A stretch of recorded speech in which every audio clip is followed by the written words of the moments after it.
Hello everyone, I am Pranshu Rakecha and in this video we are going to discuss about the legendary Nissan GTR34, the Godzilla. We'll start from the past of the Skyline. Nissan GTR has been around for a while now. It is from the times where keywords like Bluetooth were the contents of a science fiction comic. The recent facelift of the GTR35 produces a 562 bhp from bi-turbo 3.8-litre V6. This is a sensational coupe. But the GTR35 is not the original Skyline. The first car to hold the famous Skyline badge was the Nissan Skyline GTR C10. The car made its debut in 1968 and continued till 1972. The car at that time used to produce 160 bhp from its 2-litre engine. Nissan Skyline GTR C110 was the successor of C10. C110 was unveiled in 1973. It went all the way to 1977 and was an instant hit in Japan. Later, the Nissan Skyline GTR32 was the one who set all the benchmarks. It's the beast that made the present GTR a famous template. The name GTR vanished after 1977 but was revived in 1989 with the Skyline R34. R32 won the Japanese Touring Car Championship for consecutive 4 years. The technology and performance of the R32 GTR prompted the Australian motoring publication Wheels to call it as the Godzilla. This car became the flagship of the Nissan performance and broke all records. In the late 80s, this 320 bhp producing car used to be the nightmares for Ferraris. This monster from Japan had the capabilities of 4-wheel steering and all-wheel drive in the 20th century. The R32 was discontinued in 1993 with its successor R33 Nissan Skyline GTR's launching. R33 is less known, but the car continued the benchmarks created by the R32. GTR33 was the first production car in the world to lap the Nürburgring in less than 8 minutes. R33 was less preferred in the American markets due to its larger and heavier looks. R33 held the discontinuation in 1998. In 1999, the Nissan GTR34 was first revealed. At the launching of this car, there were things that the Godzilla has returned. R34 was stated as the best handling car of the world at that time. It reached 0 to 100 km per hour in just 4.4 seconds. It was one of the fastest accelerating car of that time. Jeremy Clarkson named this as one of the best car of the world. R34 came with a 6-speed manual all-wheel drive and all-wheel steering with a twin-turbocharged inline 2.6-litre engine. It officially produced a 276 bhp of power, but was tuned to even 1500 plus bhp. Initially, the car was given a slow response in the American markets, but the fame and fan following of R34 boomed when it was driven by Paul Walker in Too Fast, Too Furious. The silver-painted GTR34 has its own fan base.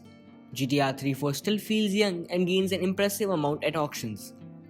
Nissan GTR34 was discontinued in 2002. 7 years later in 2009, Nissan GTR35 was introduced to the world. R35 is the current GTR that we see. However, this one doesn't come in the Skyline range, but it is in the flagship performance range of Nissan. Nissan has been launching the facelift of the GTR35, but there has not been any further generation till now.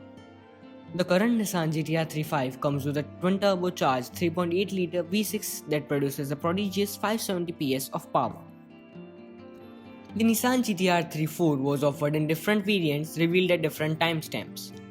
The basic was the Nissan GTR34 standard model. It was offered in 1999 and produced 280 bhp of power.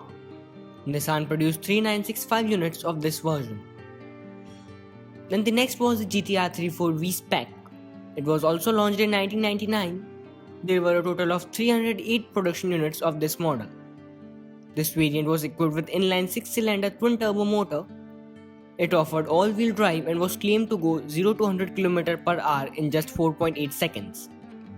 Then in 2000, the Nissan GTR34 V-Spec was revised and launched as GTR34 V-Spec 2nd generation.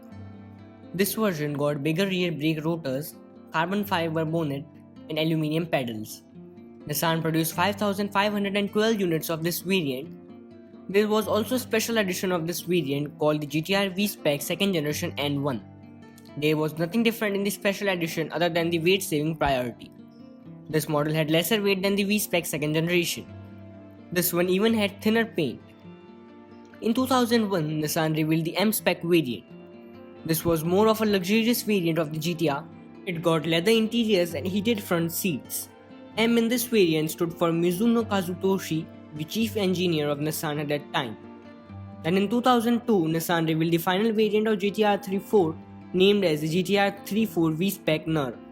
There were 750 units of this variant. Before discontinuation, Nissan revealed a last edition called the GTR34 Nismo Z-Tune. There were 20 units of Z-Tune and all of them were handmade. In total, Nissan manufactured 12,175 units of GTR34. Nissan GTR34 was illegal in the United States under the Imported Vehicle Safety Compliance Act. However, in the 1998, it was made legal to import cars, but there was a mandatory clause. The car had to be aged at least 25 years old before it was being imported to the US.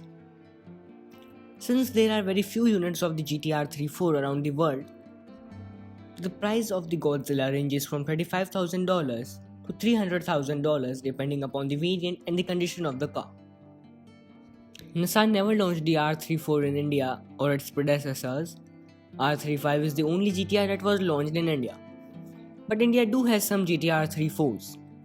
There is a total of 4 in the country.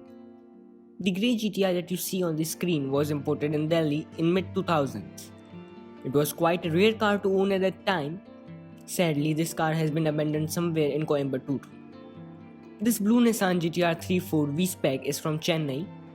It has the famous golden alloys for the Skyline. This one shares the home with twin-turbo Toyota Supra MK4 and India's only right-hand drive Honda Acura NSX. The next one on the list is a tuned GTR34. This particular car is beautifully wrapped in starlight with golden alloys. This is from Bangalore. It is tuned to an upward power of 700 bhp. Many current generation supercars of India are unable to produce this much of power. The last and the final one on this list is this silver colored Skyline.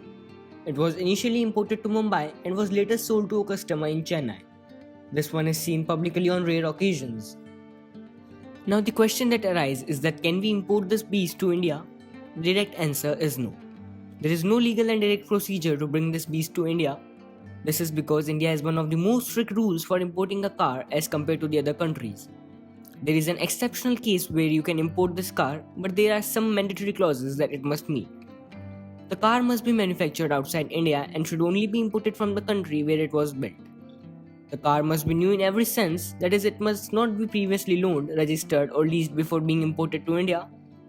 The car must be right-hand drive and should be able to illuminate the left side of the road by its headlights. The speedometer should be of kilometers, not of miles.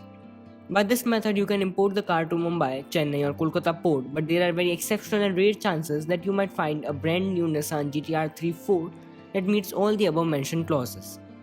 There is also a clause that the car being imported is not powered between 1000 to 2000 cc. The overall cost to import the car ranges from around 150 to 200% of the original price of the car. I'll make this one simple for you to understand. If you want to import a car to India that has an initial or original price of around 10 lakhs, then you need to pay somewhat between 25 to 30 lakhs. This is the overall cost that includes all kind of taxes and import charges. So that's it for this video. If you found it informative, then do like, share and subscribe my channel for more such kind of videos.